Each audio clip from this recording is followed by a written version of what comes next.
जय माता दी, जय माँ कामाख्या, जय श्री महाकाल महाराज। कामाख्ये वरदे देवी नीलपर्तवासिनी त्वं देवी जगत माता योनि मुद्रे नमस्तुते। कामाख्ये काम संपन्ने कामेश्वरी हर प्रिय कामनाम देहि में नित्यम कामेश्वरी नमस्तुते। कामदे काम रूपस्ते सुभगे सुर सेविते करोमि दर्शन देव्यम सर कामार सिद्धयेत। ओम महेशानी महामाये चामुंडे मुंडमालिनी आयु आरोग्य ऐश्वर्य देहि में देवी परमेश्वरी। ओम मृत्युंजय महादेव त्राहि माम शरणागतम जन्म मृत्यु जरा व्याधि पीड़ितम कर्म बंधने। देव राधा ट्रस्ट सत्यवाणी चैनल के माध्यम से आप जीवन के रहस्यमयी सूत्र को आज सुनोगे। जैसा कि आप सभी जानते हैं, इस जीवन में दुख और सुख दोनों लगे रहते हैं। एक ही जीवन के दो अलग अलग प्रकार के अनुभव होते हैं। किसी किसी को बहुत ज्यादा दुख मिलता है, किसी को बहुत ज्यादा सुख मिलता है, और किसी को जीवन में 50% दुख और 50% सुख मिलता है। एक सिक्के के दो पहलू होते ही हैं, दुख भी होता है, सुख भी होता है। इसी प्रकार से जीवन में बहुत से मनुष्य ऐसे हैं जो अपने पिछले जन्म के पाप कर्म की वजह से उन्हें स्त्री सुख पूरी जिंदगी भर प्राप्त नहीं होता है। बहुत से मनुष्य मैं देखता हूं और मेरे आसपास वाले टकराते भी हैं, और बहुत से लोग प्रश्न भी करते हैं कि मैं बहुत पढ़ा लिखा हूं, सरकारी सर्विस करता हूं, अच्छी तनख्वाह है, फिर भी मुझे स्त्री सुख नहीं है। मेरी उम्र 32 साल हो गई है, कोई 35 साल बोलता है, कोई 40 साल बोलता है, उसके बावजूद भी उसे स्त्री का सुख नहीं मिलता है और वो गलत रास्ते चला जाता है, यानी कि पराई स्त्रियों के साथ भोग विलास करता है। ऐसे ही कई स्त्रियां हैं जो पढ़ लिख गई है, अच्छी सर्विस में है, परंतु उनको भी पति प्राप्त नहीं हो रहा है, पुरुष प्राप्त नहीं हो रहा है, और जिंदगी में भटक भी रही है। ऐसा नहीं है कि उन्हें कोई भोग विलास नहीं किया हो। पुरुष भी है, वह भी भोग विलास कर रहा है दूसरी स्त्रियों के साथ में, और दूसरी स्त्रियां पर पुरुष के साथ में भोग विलास कर रही है बिना विवाह के। तो यह विवाह ऐसी क्या चीज है कि ग्रह नक्षत्र रोकने का काम करते हैं? क्योंकि ऐसा कहा गया शास्त्रों में कि जब तक पुरुष के साथ में कन्यादान होकर के कोई स्त्री, कोई लड़की वरण न करे, तब तक वह पत्नी नहीं कहलाती है। तो वो भी स्त्री, दूसरी भी सभी स्त्रियां हैं, परंतु पत्नी तभी कहलाएगी, अर्धांगिनी तभी कहलाएगी जब वो कन्यादान स्वरूप उसको प्राप्त करेगा और उसके साथ विवाह करेगा।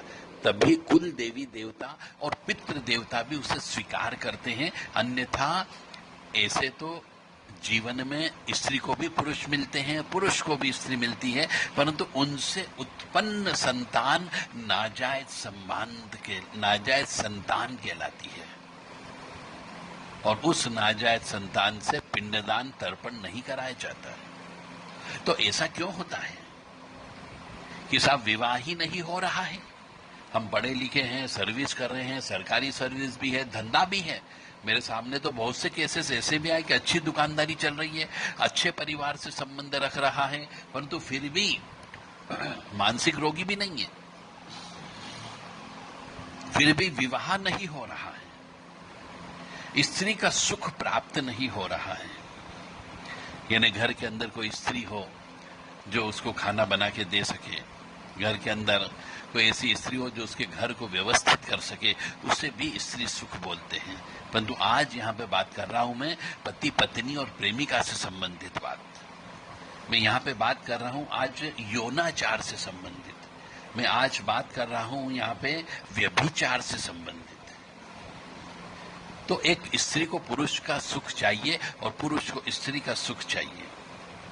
तो ऐसा क्यों होता है कि उन्हें यह सुख प्राप्त नहीं होता है, और क्यों विवाह देरी से होता है? 30 साल की उम्र में हो रहा, 32 साल की उम्र में हो रहा, 35 साल की उम्र में हो रहा, कुछ लोग 40 साल की उम्र में विवाह कर रहे हैं। तो ये विवाह देरी से क्यों होता है? और कई बार विवाह होने के बाद में जो एक समझौता होता है विवाह, वो भी समझौता भी टूट जाता है। यानी पारिवारिक सुख की बात तो बहुत दूर की बात हो गई, स्त्री सुख भी प्राप्त नहीं होता है और स्त्री को पुरुष का सुख प्राप्त नहीं होता।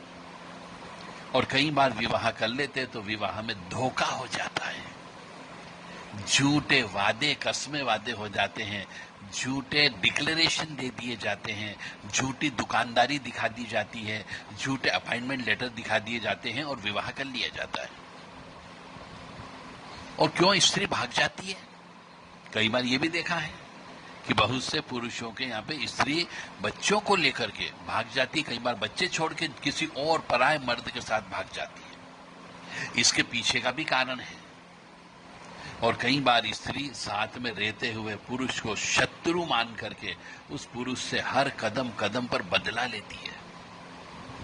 एक ही छत के नीचे एक ही घर में रहती है, परंतु पुरुष को, अपने पति को वो शत्रु जैसा व्यवहार करती है। यानी न तो खाना बना के देना, न उसके साथ सोना, न उसके माता पिता की सेवा करना, हर बात बात पर गाली गलौज से बात करना। ऐसा भी देखा गया है अपनी इस बूढ़ी आंखों से।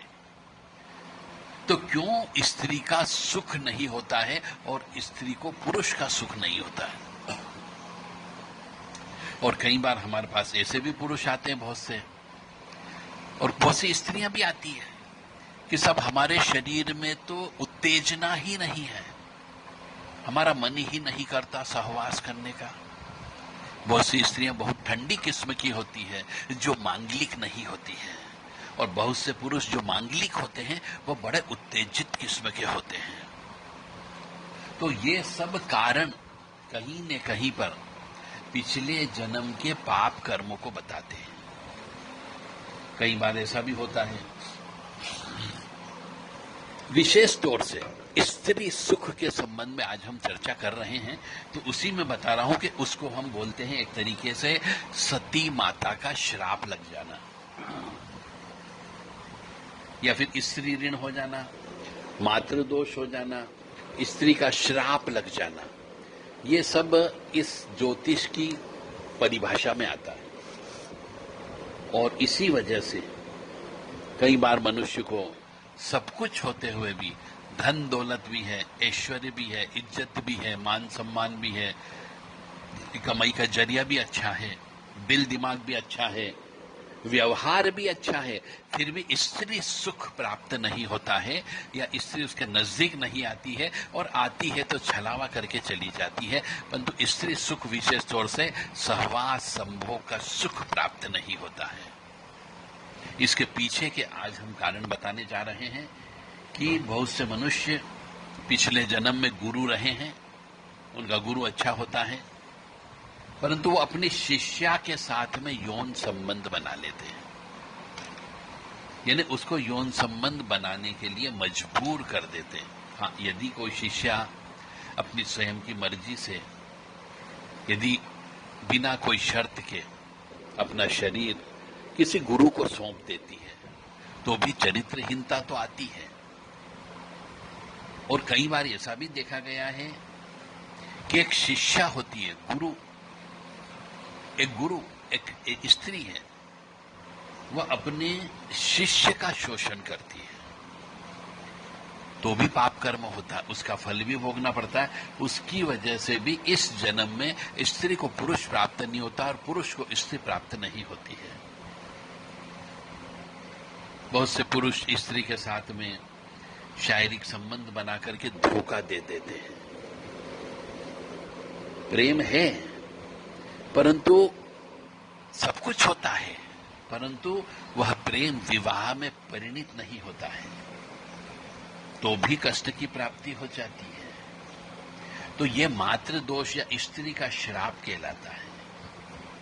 बहुत से मनुष्यों में और स्त्रियों में बड़ी कामुकता होती है, भयंकर कामुकता होती है, अमर्यादित यौनाचार करते हैं, विकृत यौनाचार करते हैं, व्यभिचार करते हैं, अति सहवास करते हैं, स्त्रियों के साथ धोखा करते हैं, स्त्री पुरुषों के साथ धोखा करती है, स्त्री पुरुषों का अपमान करती है और कई बार पुरुष स्त्री का अपमान करते हैं। और कई जगह ऐसा होता है कि विवाह में धोखा हो जाता है। कई जगह हम माता जी की सेवा नहीं कर पाते, बड़ी स्त्री का अपमान कर देते हैं, तो माता जी की हाय लग जाती है, स्त्री की बद्दुआ लग जाती है। प्रेमिका को धोखा दे दिया, प्रेमिका का तिरस्कार कर दिया, स्त्री का तिरस्कार करने पर, कन्या भ्रूण हत्या करने पर, गर्भपात करवाने पर, पुत्री के साथ अन्याय करने पर, कन्या को अभाव में रखने पर, स्त्री या कन्या का शोषण किया गया हो, स्त्री का यौन शोषण किया गया हो, अधीनस्थ स्त्री का शोषण किया गया हो, उसके साथ अनाचार और अत्याचार किया गया हो, अनैतिक सेक्स संबंध बनाए गए हो, स्त्री को घर से निकाल दिया हो, माता को घर से निकाल दिया हो, साध्वी स्त्री के साथ यौनाचार किया हो, साध्वी स्त्री के साथ बलात्कार किया हो, स्त्री के साथ अन्याय किया हो, मित्र की स्त्री के साथ सहवास किया हो, नीच स्त्री के साथ सहवास किया हो, कोड़ी, पागल और संक्रमित स्त्री यानी जो मासिक धर्म से युक्त स्त्री है उसके साथ भी यदि अनाचार किया गया हो, उसके साथ सहवास संभोग किया गया हो, तो मनुष्य को, ये सब पिछले जन्म के कर्म बता रहा हूं, तो इस जन्म में स्त्री का सुख नहीं मिलता है। सब कुछ होते हुए भी कि यदि आपने पुण्य कर्म भी किए हैं तो उन पुण्य कर्म के फलस्वरूप आपको धन तो मिल जाएगा, पुण्य कर्म के फलस्वरूप आपको मान सम्मान मिल जाएगा, परंतु आपको स्त्री प्राप्त नहीं होगी जिसके साथ आप रात गुजार सके। ये बहुत ही रहस्यमय ज्ञान आप देव राधा ट्रस्ट से सुन रहे हैं। और जो मैंने उपाय बताए, उपाय क्या मतलब जो कारण बताए हैं, आज के जमाने में बहुत सी स्त्रियां भी कर रही है और पुरुष भी कर रहे हैं। तो मान करके चलो अगले जन्म में एक स्त्री यदि है और ये कर्म कर रही है तो उसको भी अगले जन्म में पुरुष के लिए तड़पना पड़ेगा, और पुरुष कर रहा है तो उसे अगले जन्म में अभी बीज बो रहे हो, अगले जन्म में जिसका फल की प्राप्ति होगी, तो इस निश्चित तौर से आपके जीवन में स्त्री सुख मिलेगा ही नहीं, बहनों का सुख प्राप्त नहीं होगा, कन्याओं का सुख प्राप्त नहीं होगा, पत्नी का सुख प्राप्त नहीं होगा, और यहाँ तक कि कई बार आप सहवास संभोग करने के लिए जिंदगी भर तड़पते रहोगे, परंतु स्त्री आपको प्राप्त नहीं होगी। अभी भी समय है, समझ जाओ। यदि आज के जमाने में भी किसी स्त्री का विवाह नहीं हो पा रहा है, जो भी रीजन रहा हो, आज भी वह किसी पराये मर्द के साथ सोती उठती बैठती है पर विवाह नहीं कर पा रही सामाजिक मान्यताओं की वजह से, या बहुत से पुरुष हैं जो सामाजिक दुर्गुणों की वजह से, सामाजिक बुराई की वजह से आज भी लिव इन रिलेशनशिप में रह रहे हैं परंतु विवाह नहीं कर रहे हैं। ये भयंकर पाप कर्म की उत्पत्ति कर रहे हैं। यानी इस जन्म में तो उन्हें स्त्री सुख नहीं मिलेगा आगे जाने पर, परंतु अगला जन्म में तो स्त्री से भयंकर दूर रहना पड़ सकता है। तो अभी भी समय है, जाग जाओ। मेरा उद्देश्य है कि आप इस जन्म को तो सुधारो ही सुधारो, अगले जन्म को भी सुधारो। और यदि आपके द्वारा ऐसे पाप कर्म कर लिए तो कान पकड़ के भगवान के सामने माफी मांगो और उसके प्रायश्चित कर्म करो। हर चीज का भगवान ने प्रायश्चित कर्म बोला है कि ठीक है, तेने जाने अनजाने में पाप कर्म कर लिए हैं तो तुम स्वीकार कर, जज के सामने स्वीकार कर, ताकि वो तुम्हें उसका प्रायश्चित करने का समय दे सके। तो प्रायश्चित कर्म भी होता है बशर्ते कि व्यक्ति महसूस करे कि हाँ मैंने पाप कर्म किया। तो हर चीज का प्रायश्चित कर्म होता है। स्त्री के संबंध में प्रायश्चित कर्म बता दूं कि अपनी माता या माता तुल्य जितनी भी स्त्री है उनकी सेवा करना चालू कर दे, वृद्धाश्रम में स्त्रियों की सेवा करना चालू कर दे, तो उसके धीरे धीरे पाप कर्म धुल सकते हैं। कोई गरीब कन्या है जिसका विवाह नहीं हो रहा है तो उसका विवाह करवा दे, तो भी पाप कर्म धीरे धीरे छट सकते हैं। नवरात्रि आती है, 4 नवरात्रि आती है, ऐसे तो 2 सबसे ज्यादा फेमस है। उन नवरात्रि में कन्याओं को भयंकर मीठा भोजन कराओ, खीर पूड़ी खिलाओ, हलवा खिलाओ, नमक मत खिलाओ, तो भी आपको प्रायश्चित कर्म करने का मौका मिल सकता है। आप शतचंडी यज्ञ करा सकते हैं, दुर्गा सप्तशती का पाठ करवा सकते हैं, किसी देवी जी का मंदिर बना करके उसकी सेवा करवा सकते हो, तो भी आपके कुछ पापों का नाश हो सकता है और आपको कुछ हद तक स्त्री का सुख प्राप्त हो सकता है और स्त्री को पुरुष का सुख प्राप्त हो सकता है। ऐसे और भी हैं, बहुत सी महिलाएं हैं जिनके लिए आप, जो महिलाएं पति ने छोड़ दिया, माता पिता ने छोड़ दिया, कुछ लड़कियां भटक गई अपनी जिंदगी से, अपने उद्देश्य से भटक गई, उनको भी लूट खसोट करके छोड़ दिया गया, तो ऐसी स्त्रियों के लिए रोजगार उत्पन्न करके उनको रहने खाने पीने की व्यवस्था करें तो भी आपके पाप कर्म धुल सकते हैं। किसी अनाथ कन्या को गोद ले लिया जाए तो भी आप पाप कर्मों का फल भोग सकते हैं। तो ऐसे बहुत से कारण हैं कि जिसकी वजह से आपको स्त्री का सुख प्राप्त हो सकता है यदि आप ये कारण का उपाय करना प्रारंभ करें। क्योंकि आज के जमाने में मैं देख रहा हूं अपनी आंखों से, एक तो लिव इन रिलेशनशिप में रह रहे हैं, 5-5 साल 8-8 साल हो जाते हैं, कभी कभी बच्चा गर्भ में भी आ जाता है तो उनको वो टेबलेट देकर के खत्म कर देते हैं, और कई बार जब पता ही नहीं चलता है तब जाकर के वो कई बार गर्भपात करवा लेते हैं। और बहुत से ऐसे भी मैंने शादीशुदा जोड़े देखे हैं जो अपने पेट के अंदर जो गर्भ होता है, बच्चा होता है, उसकी जांच करवा लेते हैं, और जांच करवाने के बाद में जब वह लड़की निकलती है तो उसे गर्भ के अंदर ही कटवा डालते हैं। इतना भयंकर पाप कर्म जो अक्षम्य अपराध की श्रेणी में आता है। अपने ही खुद के बच्चे को अपने ही गर्भ में चाकू छुरी से कटवाना कितना भयंकर पाप कर्म की उत्पत्ति करता है। इससे कुल देवी का श्राप लगता है, सती का श्राप लगता है, स्त्री ऋण चढ़ जाता है, और स्त्री को पुरुष की प्राप्ति नहीं होती है और पुरुष स्त्री के लिए तड़पता है। मानो या न मानो, ये पूर्णतः सत्य है। नहीं मानोगे तो जो जो मेरी इस आवाज को सुन रहे हैं, जिन जिन ने भ्रूण हत्या कराई है, उनके गिरेबान में झांक करके देखो, उनके यहाँ पुत्र उत्पत्ति नहीं हुई है, और आज भी वह कई बार दरिद्री होकर के भटक रहे हैं, या फिर सुख के लिए भटक रहे हैं, शांति के लिए भटक रहे हैं, और उन्हें सुख की प्राप्ति नहीं है। ये जो हम देखते हैं जगह जगह जो कष्ट उत्पन्न होते हैं, ये सब हमारे पिछले जन्म के पाप कर्मों का फल होता है। यदि आपका परिवार या आपके कोई सदस्य अपने पिछले जन्म के पाप कर्मों को चेक करवाना चाहता हो, किसी की शादी नहीं हो रही हो और वो कारण जानना चाहता, तो हम कारण बता सकते हैं कि उन्होंने पिछले जन्म में ऐसा कौन सा पाप कर्म किया था जिसकी वजह से आज विवाह नहीं हो रहा है, सब कुछ होते हुए भी। पैसा भी कमा रहे हैं, दिमाग से भी स्वस्थ हैं, समाज में मान सम्मान भी है, घर परिवार भी चला रहे हैं, भाइयों को पढ़ा लिखा भी रहे हैं, परंतु अपना विवाह नहीं कर पा रहे हैं। क्यों?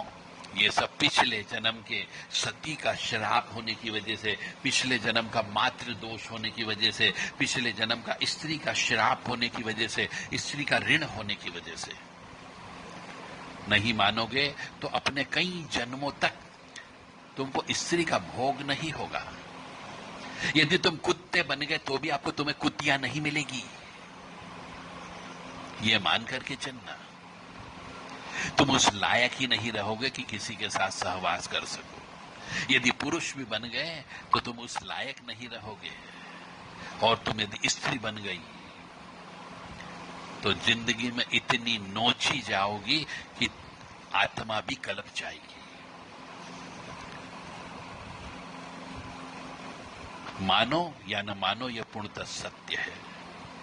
क्योंकि हम सब अपने पिछले जन्म में किए गए शुभ अशुभ कर्मों का फल जो उस जन्म की खेती में बो करके आते हैं, वह वृक्ष बन करके प्रारब्ध कर्म के रूप में हमें इस जन्म में भोगना ही भोगना पड़ता है। वह फल तो हमें खाना पड़ता है, चाहे वह फल कड़वा हो, चाहे उस फल के अंदर कीड़े लगे हुए हो, चाहे वह फल सड़ा हुआ हो, तो भी खाना पड़ेगा। उसी लिए हम बीमार पड़ते हैं, उसी लिए हम कलपते हैं, उसी लिए हम दूसरों को दोष देते हैं, उसी की वजह से हमारी जिंदगी में दुख मिलता है, अशांति मिलती है, कष्ट मिलता है और दरिद्रता भी प्राप्त होती है, दिल के झटके भी प्राप्त होते हैं और विकलांग भी हो जाते हैं, एक्सीडेंट हो जाता है। हम अपने सामने ही अपने परिवार के सदस्यों की मृत्यु देखते हैं।